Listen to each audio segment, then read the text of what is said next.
आपो ज्योतिरसो अमृतम ब्रह्म भूर्भुवः स्वरों। देखिए, इस मंत्र में हमारे ऋषि मुनियों ने कितना उत्तम ज्ञान दिया है कि हे मनुष्य, हे प्राणी, तेरे अंदर दो शक्तियाँ बहुत उत्तम रूप से विद्यमान है।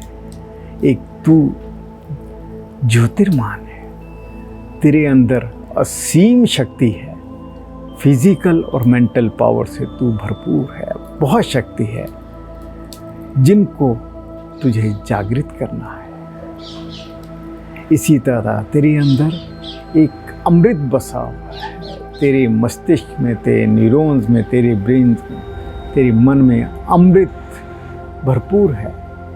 इसका उपयोग कर और अपने आप को सदा पॉजिटिव रख। देखो कितना उत्तम ज्ञान है। अपने आप को ज्योतिर्मय बना, अपने आप को अमृतमय बना। अब इस ज्योति का फायदा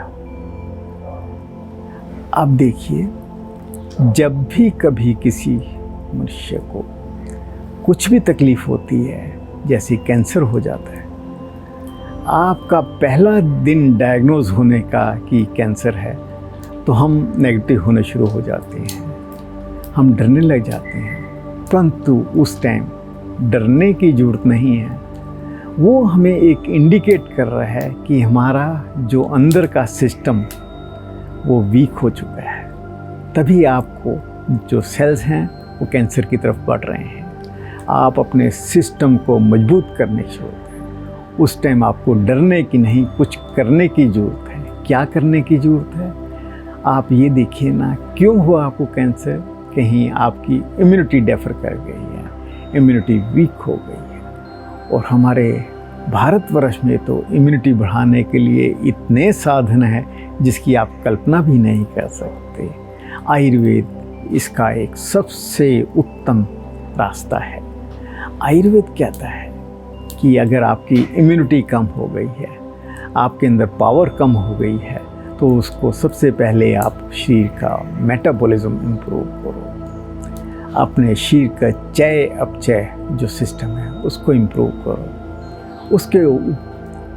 उसको ठीक रखने के इन्होंने इतने उपाय दिए हैं। जैसे सबसे पहले तो अपने पेट को बहुत साफ रखो, जिसके लिए हरड़ आपके लिए बहुत उत्तम है। उसका नियमित उपयोग आपके मेटाबॉलिज्म को बहुत इम्प्रूव करेगा। हरड़ आपके रसायन का काम भी करेगा, इम्यूनिटी को बूस्ट करेगा।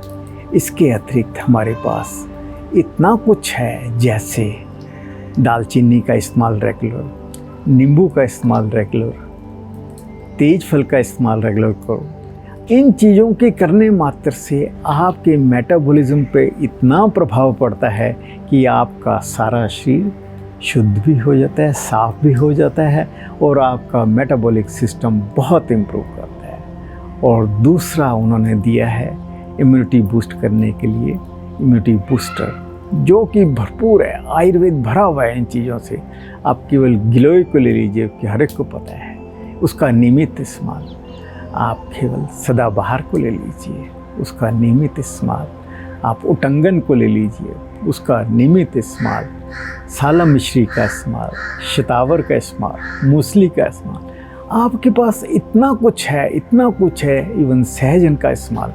जब ये आप पूरी ढंग से इस्तेमाल करने लगते हैं तो आपकी इम्यूनिटी इतनी मल्टीफोल्ड हो जाती है कि उसमें किसी भी तरह की विकृति शरीर में आती है, उसको अपने आप ऑटो रिपेयर कर देती है। सबसे आपका जो ऑटोफेजी का एक बहुत बड़ा सिद्धांत है, आप नियमित रूप से व्रत रखना शुरू कर दीजिए। पूरा दिन आप केवल नींबू पानी पे रहिए। आप देखिए आपकी इम्यूनिटी कितनी मल्टीफोल्ड हो जाएगी। और सबसे जो गहन चिंतनीय काम है कि हमने अपने मन को बहुत स्ट्रॉन्ग बनाना है, इतना पॉजिटिव बनाना है, इतना पॉजिटिव बनाना है, क्योंकि जो भी आपके मस्तिष्क से, ब्रेन से, न्यूरॉन से आपकी पॉजिटिविटी आप बाहर निकलेगी, वो आपको एक हीलर का काम कर देगी। आपके मस्तिष्क की शक्ति ही आपको हर तरह की बीमारी से बचाएगी। कैंसर तो है ही क्या चीज़। तो आइए हम सब मिलकर जब भी कोई ऐसी प्रॉब्लम होती है, अपने पास 3 चीज़ रखिए। अपनी इम्यूनिटी को बढ़ाएं, कैंसर का नाम सुनते डरने की या कुछ करने की ज़रूरत है उससे करना शुरू कर दिए, और अपनी मस्तिष्क की पावर को बढ़ाएं। वेद का एक एक मंत्र आपको इतनी मोटिवेशन देता है, इतनी पॉजिटिविटी है जिसकी आप कल्पना भी नहीं कर सकते। हवन के करने मात्र से, वेद मंत्र के गायन मात्र से या सुनने मात्र से वो शक्ति आपके अंदर मल्टीफोल्ड हो जाती है। आइए हम इन सब चीज़ों से डरे नहीं, बल्कि कुछ करें और अपने आप को इन सब चीज़ों से निजात पाएं। ओम शांति।